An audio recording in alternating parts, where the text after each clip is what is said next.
Bien, amigos, estamos ya con el doctor Mario Castillo Freire, que nos acompaña aquí en Redes y Poder.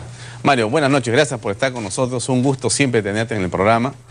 Bueno, muchas gracias, Alfonso, por la invitación.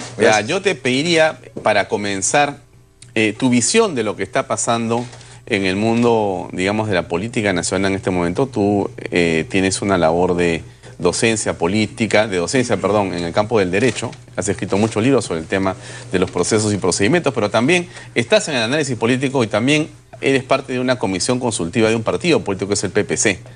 ¿No? El PPC no tuvo una suerte buena en la elección última, pero ha puesto a una de sus delfinas o delfines dentro del gabinete, que es Marisol Perestello. Ella va a estar el día jueves frente a la representación nacional para pedirle voto de investidura también junto con Fernando Zavala. ¿Cómo ves, para comenzar, esa, digamos, pica en Flandes, como se dice, de Marisol Perestello en el gabinete de Fernando Zavala? Bueno, Marisol es una persona de lujo, ¿no? En realidad es una ministra de Justicia de primerísima línea, que en realidad a todos quienes la conocemos nos da muchísimo gusto que haya sido designada como ministra por Kuczynski, ¿no? Ahora, claro, la designación de ella es una designación a título personal, no es una designación que tenga que ver con una representación, digamos, del partido. O sea, esto no es el PPC que está en cogobierno con el partido de Kuczynski. No, además qué pretensión también sería la nuestra, digamos, de algo así, ¿no?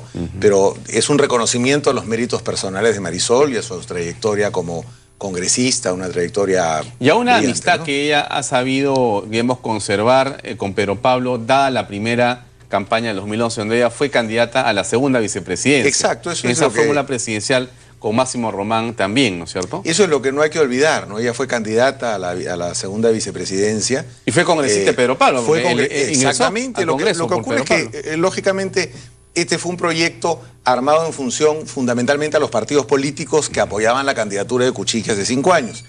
Y no mantuvo una cohesión con Pedro Pablo Kuczynski dentro de una bancada parlamentaria determinada, sino que fueron los partidos los que sostuvieron esa cohesión, Alianza por el Progreso y el PPC. Pero, sin duda, es una amistad que se remonta a esos años, ¿no? Bueno, y entonces, ¿tú crees que esta, digamos, colaboración de Marisol Perestello va a ser determinante? Porque la labor de un ministro de Justicia, ¿cuál es, Mario? Tú eres abogado muy conocido. Ministro de Justicia, ¿qué cosa hace un ministro de Justicia? Felipe Osterling, quien fue ministro de Justicia en el segundo gobierno de la UNDE, siempre decía a todos con quienes conversaba el tema: el ministro de Justicia es el asesor jurídico del presidente de la República. O sea, más allá de cualquier otro asesor jurídico que pueda tener, el primer asesor jurídico y por excelencia el presidente es el ministro de Justicia. O sea, es la persona a quien tiene que voltear la mirada y decirle: oye, ¿esto qué hay? ¿Se puede? ¿No se puede? ¿Qué hacemos en esta materia jurídica? O sea, de lo que tú señalas, deducimos o podemos deducir que las 3 intervenciones públicas de Pedro Pablo han sido motivo de un jalón de orejas entonces de la ministra de Justicia. La primera, cuando decía: marcharemos al Congreso con los trabajadores de Doberran pidiendo una ley que da la impresión que fuera una ley en nombre de Doberran, lo cual tiene, digamos, alguna objeción que lo señala la Constitución. La segunda, diciendo: vamos a jalarnos a unos congresistas fujimoristas porque hay ahí una serie de penados. O la tercera, cuando dijo poquito contrabando, vamos a tener que soportar, o bueno, en fin, tendremos que mirarlo de una manera bastante más alegre y extendida. Digamos que estas 3 expresiones, que tienen un efecto jurídico complejo y delicado, claro, por supuesto, deben haber sido entonces motivo de una opinión jurídica de la asesora, que es la ministra, por lo menos, se supone en teoría. Bueno, es difícil saberlo, ¿no? En principio, creo que la primera de las cuestiones que has mencionado todavía era antes de asumir el gobierno, no recuerdo, ¿no? No recuerdo exactamente. Yo no sé si haya tenido intervención. Lo que sí estoy seguro es que no debe haber habido consejo previo en ese sentido. Si después ha habido un consejo para que se rectifique, seguramente lo ha habido, ¿no? Pero los 3 temas son, ¿no?, digamos, asuntos que merecen cierta consideración jurídica. Lo que ocurre es que el presidente de la República, como primer dignatario, debe ser muy cauto con las cosas que diga.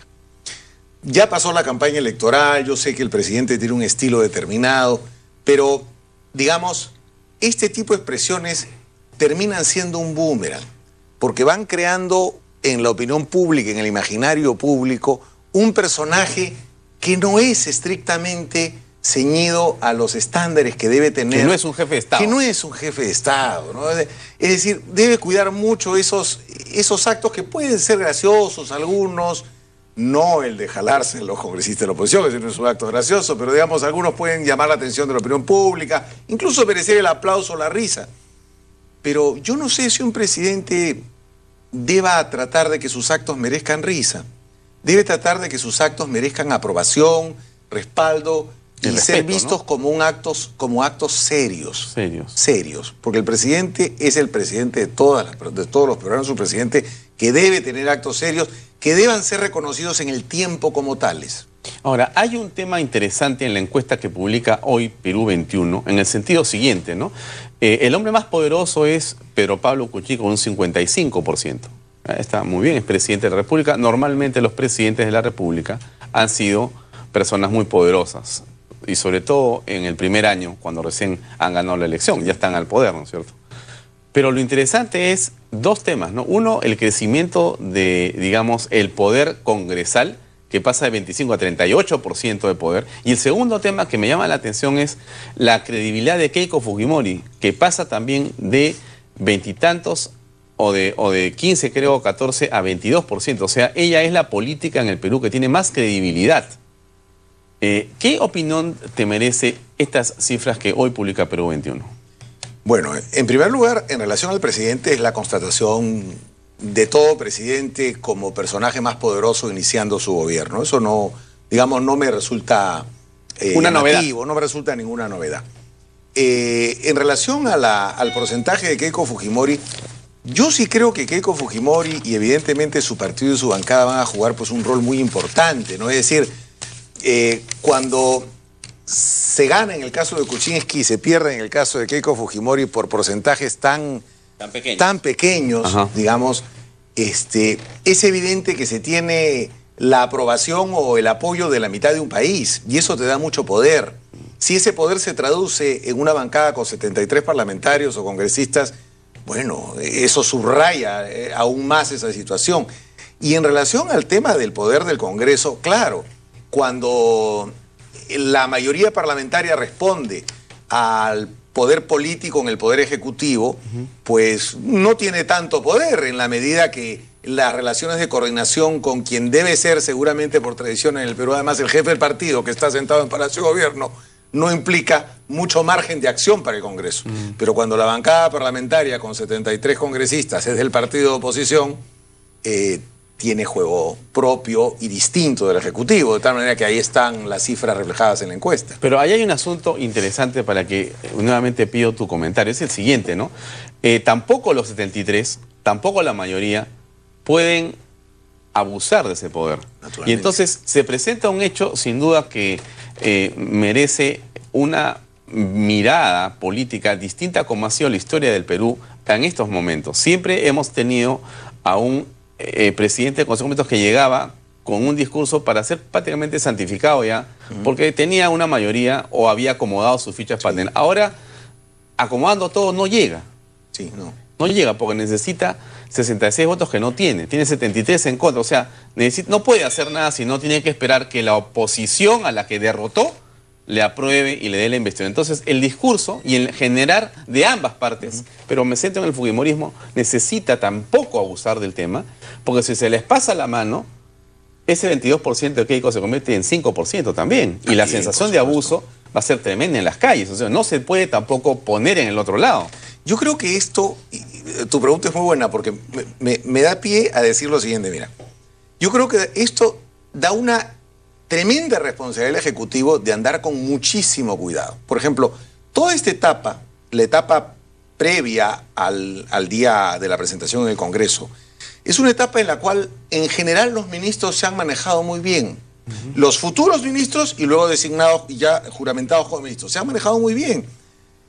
No es posible que esta mayoría parlamentaria o cualquier otra mayoría parlamentaria le niegue ese voto de confianza a este gabinete por una razón muy sencilla. No han hecho nada malo en este periodo, de tal manera que sería suicida no dárselo.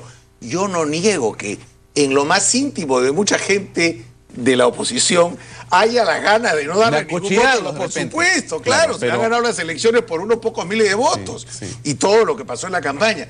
Pero ese no es el tema es que no le puedo negar la confianza, y ahí está el tema.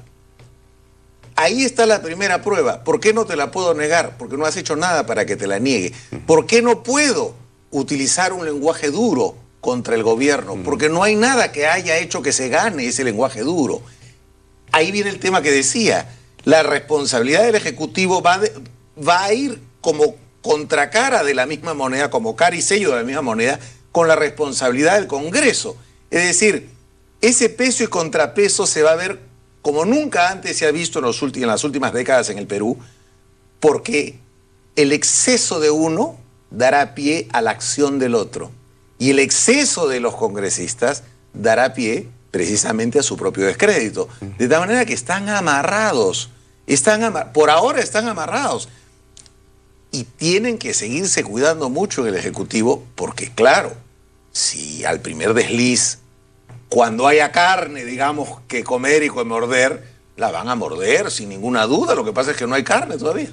Claro, y esto nos pone en un escenario para todos los que estamos, digamos, haciendo medios o opinión pública, ¿no? De una enorme comprensión del momento político, ¿no? Necesitamos altura en el debate. Realmente no hay espacio, pues, para la diatriba, porque la diatriba te va a conducir al barranco. O sea, no te vas a librar del barranco. Y cuanto más técnico te comportes y más serio te comportes en la propuesta, va a ser mejor para el país. Y lo que todos queremos es que las cosas se hagan. Nosotros queremos soluciones, al final de cuentas, a los problemas. A nadie le importa la bronca. Ahora, ¿qué papel, digamos, cuál debería ser el tenor del discurso de Zabala? Si Zabala nos está viendo, yo sé que ve redes y poder, ya para terminar la entrevista contigo, Mario, si nos pudiera escuchar Fernando Zabala en este momento y diría, a ver, Mario, dame una mano, dime, ¿cómo debería ser, digamos, el tenor de mi presentación? No la parte técnica, porque no la conocemos, pero sí, digamos, la parte política de la que podemos opinar un poco. ¿Cómo debería ser ese tenor para Fernando Zabala? Bueno, yo creo que la parte política debe ser una parte absolutamente convocante, ¿no? O sea, Zabala debe continuar, debe seguir jalando el hilo del presidente Kuczynski en el mensaje del 28 de julio, seguir convocando, seguir apostando por aquellos puntos comunes. O sea, ahora conversabas, por ejemplo, con Víctor Andrés García Belaúnde sobre puntos que tenían en común, ¿no? Los planteamientos del gobierno y los planteamientos que había hecho el candidato Barrenechea.